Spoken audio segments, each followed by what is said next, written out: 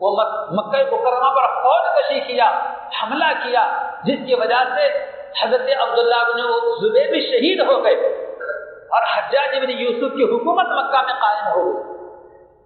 اب اس کی طبیعت سے یہ بات گوارا نہیں کی کہ حکومت میری ہو، زمانہ میرا ہو اور میرے دشمن کا کعبہ جس کے لوگ رہتی دنیا تک تعریف کرتے رہیں، یہ بات اسے گوارا نہیں ہوئی۔ لوگوں کو ورغلایا اس نے، حجاج بن یوسف نے کیا ورغلایا کہ لوگوں، عبداللہ بن زبیر وہ آدمی ہے جس نے حضور کے زمانے کا کعبہ منہدم کر دیا، یہ ورغلایا۔ عبداللہ بن زبیر نے حضور کے زمانے میں جو کعبہ موجود تھا اس کعبے کو منہدم کر دیا، یہ بہت بڑی غلطی کی انہوں نے۔ اس لیے ہم چاہتے ہیں کہ حضور کے زمانے میں جیسا کعبہ تھا ہم ویسے ہی بنا دیں گے۔ چنانچہ پھر ویسا ہی کعبہ بنا دیا کہ حتیم گھر سے بالکل باہر کر دیا، 2 دروازوں میں سے ایک دروازہ بند کر دیا اور چوکھٹ بالکل 5 فیٹ کے اوپر فاصلے میں اوپر رکھی۔ جب ہارون رشید کا زمانہ آیا، خلیفہ ہارون رشید بڑا نیک متقی زاہد پرہیزگار بادشاہ، بڑا عدل انصاف کرنے والا بادشاہ، ان کی دلی خواہش ہوئی کہ چلو اب کوئی روکنے ٹوکنے والا نہیں، ہم پھر حضور پاک علیہ السلام کے منشے اور آپ کے دلی چاہت کے مطابق کعبۃ اللہ کو تعمیر کرتے ہیں۔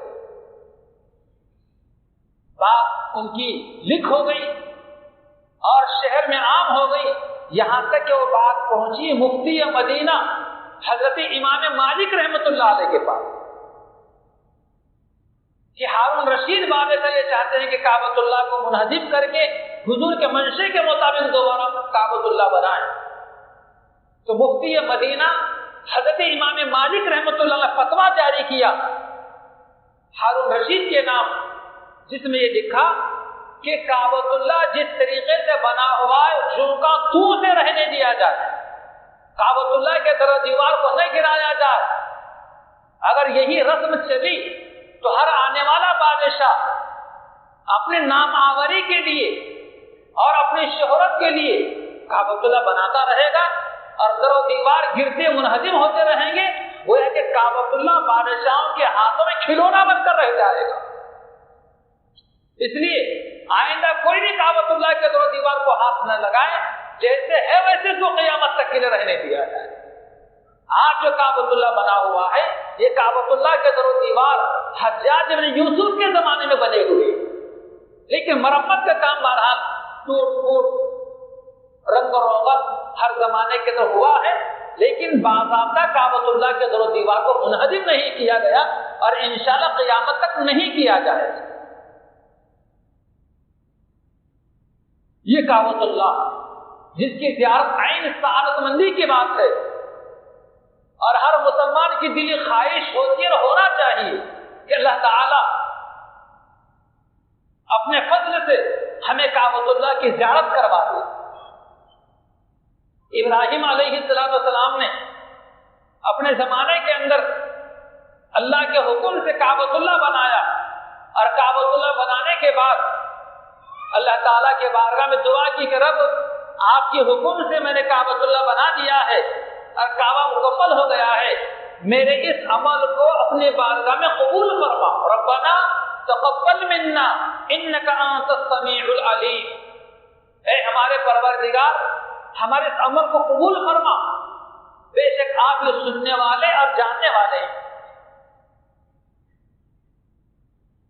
اللہ تعالیٰ کا دوسرا حکم آتا ہے، اس سے پہلے یہ بات بھی ذہن میں رکھیں کہ ابراہیم علیہ السلام کتنا بڑا عظیم کارنامہ کیا ہے، کعبۃ اللہ کو بنایا ہے، لیکن اس کی نسبت انہوں نے اپنی طرف نہیں کی ہے۔ آج ہم دین کا کوئی معمولی کام کرتے ہیں، میں نے کیا ہے، مسجد میں کچھ لگا میں نے اتنا مسجد میں دیا ہے، کہیں مسجد کسی نے بنا دی، میری مسجد جو میں نے بنائی ہے، یہ دینی کاموں کی نسبت اپنی طرف کرتے ہیں، حالانکہ ہونا یہ چاہیے کہ ہر اچھے کام کی نسبت اللہ کی طرف ہونی چاہیے کہ اللہ نے یہ کام کروایا ہے، یہ اللہ نے مجھ سے یہ کام لیا ورنہ میری کیا حیثیت، یہ ہونا چاہیے۔ بہرحال اللہ تعالیٰ کا حکم آتا ہے کہ ابراہیم آپ نے کعبہ بنایا ہے تو ٹھیک ہے، لوگوں میں اعلان کرو حج کا۔ ابراہیم علیہ السلام نے کہا کہ رب میں جہاں رہتا ہوں وہاں سارا ریگستان ہے، جنگل ہے، پہاڑ ہے، اور جہاں انسان آباد ہیں وہاں تک میری آواز نہیں پہنچ سکتی، میں کیسے اعلان کروں؟ اللہ تعالیٰ کا حکم ہے ابراہیم آپ کا کام ہے صرف آواز لگانا، اعلان کرنا صرف آپ کا کام ہے، اور آپ کی آواز کو دنیا کے کونے کونے تک اور انسانوں تک پہنچانا یہ ہمارا کام ہے۔ چنانچہ ابراہیم علیہ السلام نے اللہ تعالیٰ کے اس حکم پر مقام ابراہیم پر کھڑے ہو کر، جس کو اللہ نے اپنے فضل سے ابراہیم علیہ السلام کے لیے معجزانہ طور پر بہت بلند کر دیا تھا، اونچا کر دیا تھا، مقام ابراہیم پر کھڑے ہو کر ابراہیم علیہ السلام اعلان کیا۔ وہ پتھر چھوٹا سے چھوٹا بھی ہوتا تھا اور بڑا سے بڑا، لمبا سے لمبا بھی ہوتا تھا، ایسی کشش اللہ پاک نے معجزانہ طور پر اس پر رکھی ہے۔ اس مقام بلند پر کھڑے ہو کر ابراہیم علیہ السلام نے کہا کہ لوگوں، اللہ نے اپنا گھر بنوایا ہے، میں نے نہیں بنایا، بلکہ اللہ نے اپنا گھر بنایا ہے اور اپنے گھر کا حج فرض کیا ہے۔ اے لوگوں، تم اللہ کے گھر کے حج کے لیے آ جاؤ، تم اللہ کے گھر کا حج کرو، شرقاً غرباً شمالاً جنوباً، بار بار آپ نے اعلان کیا۔ اور بعض روایات میں یہ تک ہے کہ صفا پہاڑی کے پیچھے ایک پہاڑ ہے، بہت اونچا پہاڑ ہے، جس کو جبل ابی قبیس کہا جاتا ہے، جس پر آج شاہی مہمان خانہ اور شاہی محلات بنے ہوئے۔ جبل ابی قبیس پر کھڑے ہو کر اعلان کیا ابراہیم علیہ السلام کہ لوگوں، اللہ نے اپنا گھر بنایا ہے، کعبہ بنایا ہے، اس کا حج فرض کیا ہے، لہذا اللہ کے گھر کے حج کے لیے آ جاؤ، حج کرو۔ اللہ حدیث مبارکہ میں ہے، تفسیروں میں بھی یہ بات لکھی ہوئی ہے کہ اللہ تبارک و تعالیٰ نے ابراہیم علیہ السلام کی اس آواز کو دنیا کے ان ملکوں تک، ان شہروں تک، ان دیہاتوں تک پہنچایا جہاں جہاں پوری دنیا میں انسان بستے، جہاں جہاں پوری دنیا کے اندر انسانوں کے گھر آباد تھے وہاں تک پہنچایا۔ اور بعض روایات میں یہاں تک ہے کہ صرف انسانوں تک نہیں، بلکہ ہم تو اس زمانے میں نہیں تھے، ہم اس زمانے کے اندر روحوں کی شکل میں تھے، لیکن مہاراج تھے، جسم جثے کے حیثیت سے نہیں تھے، لیکن روح کے اعتبار سے ہم روحانی، عالم روحانی کے اندر موجود تھے، عالم ارواح جسے کہا جاتا ہے، ہم وہاں تھے۔ انسانوں کی روحیں جہاں پر جمع رہتی ہیں اس کو کہا جاتا ہے عالم ارواح۔ اللہ تبارک و تعالیٰ نے ابراہیم علیہ السلام کی آواز کو، اعلان کو وہ روحوں تک بھی پہنچایا جو قیامت تک انسانوں کی شکل میں دنیا میں آنے والے تھے۔ سب نے سنا، سب میں سے جن لوگوں نے ابراہیم علیہ السلام کے اعلان پر لبیک کہا، ان لوگوں کو ضرور زندگی میں کعبۃ اللہ کا حج نصیب ہوگا، اور جن لوگوں نے جتنی مرتبہ کیا اتنی مرتبہ ان کو حج نصیب ہوگا۔ اور جو تلبیہ پڑھا جاتا لبیک اللہم لبیک لا شریک لک لبیک ان الحمد والنعمت لک والملک لا شریک لک، یہ اصل ابراہیم علیہ السلام اس اعلان کا جواب ہے کہ اے اللہ ہم حاضر ہیں، اعلان کیا گیا آپ کے گھر کے حج کے لیے آنے کے لیے، بالکل ہم آ رہے ہیں، بالکل حاضر ہو گئے۔ یہ سب تلبیہ کی حقیقت یہ ہے کہ ابراہیم علیہ السلام کے اعلان کا جواب ہے۔ بہرحال تجلی گاہ رب جو کعبۃ اللہ ہے بڑی بابرکت چیز ہے۔ اللہ تبارک و تعالیٰ فرماتے ہیں ان اول بیت وضع للناس، کہ لوگوں کے لیے سب سے پہلے گھر اگر کوئی بنایا گیا ہے تو کعبۃ اللہ بنایا گیا ہے۔ ایک صحابی ہیں حضرت عمرو بن العاص رضی اللہ تعالیٰ عنہ، بہت بوڑھے ہو چکے تھے، تو شہر کے کچھ لوگ مل کر ان کی مزاج پرسی کے لیے گئے۔ اخیر ایام چل رہے ہیں، چند سانسیں باقی ہیں، چلو ملاقات کر لیتے ہیں، کچھ ان کے لیے دعا کرتے ہیں، کچھ ان سے دعا کی درخواست کرتے ہیں۔ کچھ لوگ پہنچے ان کے پاس مزاج پرسی کے لیے، تو زاروں قطار رونے لگے۔ ان کے بیٹے نے بھی اور حاضرین مجلس نے بھی کہا کہ کیوں روتے ہیں، کیا بات ہے؟ تو کہا کہ مجھے میرے اسلام لانے کا زمانہ یاد آ گیا، لوگوں نے خواہش کی کہ وہ واقعہ جو آپ کی اسلام لانے کا ہے وہ بتلائیے، کیا واقعہ تھا؟ تو حضرت عمرو ابن العاص رضی اللہ تعالیٰ عنہ نے اپنے اسلام لانے کا واقعہ بیان کیا زندگی کے بالکل آخری دنوں کے اندر۔ میں حضور کے مجلس میں حاضر ہوا اور میں نے اس بات کا اظہار کیا کہ میں آپ کے ہاتھ پر اسلام کی بیعت کرنا چاہتا ہوں، تو حضور پاک علیہ السلام کا مبارک ہاتھ آگے بڑھایا۔ حضرت عمرو بن العاص رضی اللہ عنہ کہتے ہیں کہ میں نے اپنا ہاتھ پیچھے کھینچ لیا۔ حضور نے پوچھا کہ تم خود نے کہا تھا کہ میں بیعت کرنا چاہتا ہوں، ہاتھ پیچھے کیوں کھینچ رہے ہو؟ تو عمرو بن العاص رضی اللہ عنہ کہا کہ حضور میں ایک شرط رکھنا چاہتا ہوں، اگر وہ شرط منظور ہے تو میں اسلام قبول کرنے کو تیار ہوں۔ تو حضور نے فرمایا کیا شرط ہے؟ تو عمرو بن العاص رضی اللہ عنہ نے کہا کہ میں گناہگار آدمی ہوں، زمانے کفر کے میرے جتنے گناہ تھے وہ سارے کے سارے گناہ اگر میرے معاف ہو جاتے ہیں تو میں آج اسلام قبول کرنے کے لیے تیار ہوں۔ تو حضور پاک علیہ السلام نے اس موقع پہ جو بات بیان فرمائی تو ہم سب کے لیے قابل عبرت ہے۔ نبی کریم علیہ السلام فرمایا کہ عمرو کیا تمہیں یہ بات نہیں معلوم کہ اللہ تبارک و تعالیٰ 3 چیزوں سے پچھلے سارے گناہ معاف کر دیتے ہیں؟ الاسلام یہدم ما کان قبلہ، اسلام لانے کی وجہ سے زمانے کفر کے سارے گناہ اللہ تعالیٰ معاف کر دیتے ہیں۔ والہجرت تہدم ما کان قبلہا، اور ہجرت کرنے کی وجہ سے ہجرت سے پہلے کیے ہوئے سارے گناہ اللہ تعالیٰ معاف کر دیتے ہیں۔ والحج یہدم ما کان قبلہ، اور حج کرنے کی وجہ سے حج سے پہلے کیے ہوئے سارے گناہ اس کے معاف ہو جاتے ہیں۔ عمرو بن العاص رضی اللہ تعالیٰ عنہ اپنا ہاتھ آگے بڑھایا اور حضور پاک علیہ السلام کے مبارک ہاتھوں میں اپنا ہاتھ دے کر اسلام قبول کیا کہ حج کرنے کی وجہ سے ماضی کے سارے گناہ اللہ تبارک و تعالیٰ معاف کر دیتے ہیں۔ اسی لیے نبی کریم علیہ السلام فرماتے ہیں من اراد الحج فلیتعجل، جو مسلمان چاہتا ہے کہ میں حج کروں تو اسے چاہیے کہ حج میں جلدی کریں، نہ جانے بعد میں یہ اسباب رہیں نہ رہیں، راستہ پرامن رہے نہ رہے اور صحت برقرار رہے نہ رہے، کوئی بھروسہ نہیں ہے۔ اس لیے من اراد الحج فلیتعجل، جو حج کا ارادہ رکھتا ہے تو جلدی کرے کہ آپ ایک تجلی گاہ رب کے پاس پہنچ رہے ہیں، اور جہاں جس تجلی گاہ رب پر روزانہ اللہ تبارک و تعالیٰ کی 120 رحمتوں کا نزول ہوتا ہے، اور ہر حج کو جانے والا اور عمرے کو جانے والا جنت کی 2 چیزوں کو اپنے سر کی آنکھوں سے دیکھ کر آتا ہے، ایک ہے حجر اسود اور دوسرے رکن یمانی۔ اللہ تبارک و تعالیٰ قیامت کے دن رکن یمانی اور حجر اسود کو زبان بھی دیں گے اور آنکھ بھی دیں گے۔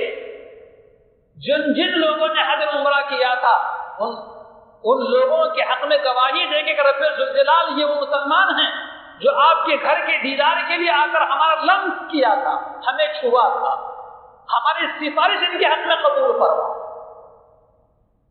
اس لیے حج کو جانے والوں کو چاہیے کہ حجر اسود کا بوسہ ملتا ہو آسانی کے ساتھ میں لینا بھی چاہیے، ہاتھ لگانے کا موقع ملتا ہو تو ہاتھ بھی لگانا چاہیے، ساتھ ہی ساتھ رکن یمانی اس سے پہلے کا جو کونا ہوتا ہے رکن یمانی اس کو بھی لمس کرنا چھونا چاہیے۔ یہ 2 کونے کعبۃ اللہ کے قیامت کے دن جن کو آنکھ بھی دیے جائیں گے اور زبان بھی دیے جائیں گے، جن لوگوں نے ان کو چھوا تھا دیکھا تھا ان کے حق میں سفارش کریں گے، گواہی۔ اللہ تعالیٰ سے دعا ہے کہ اللہ تعالیٰ ہم سب کے لیے کعبۃ اللہ کا حج کرنا اور کعبۃ اللہ کا دیدار کرنا آسان فرمائے، اور اللہ تعالیٰ اس کے اسباب بھی ہمارے لیے پیدا فرمائے۔ آمین۔ وآخر دعوانا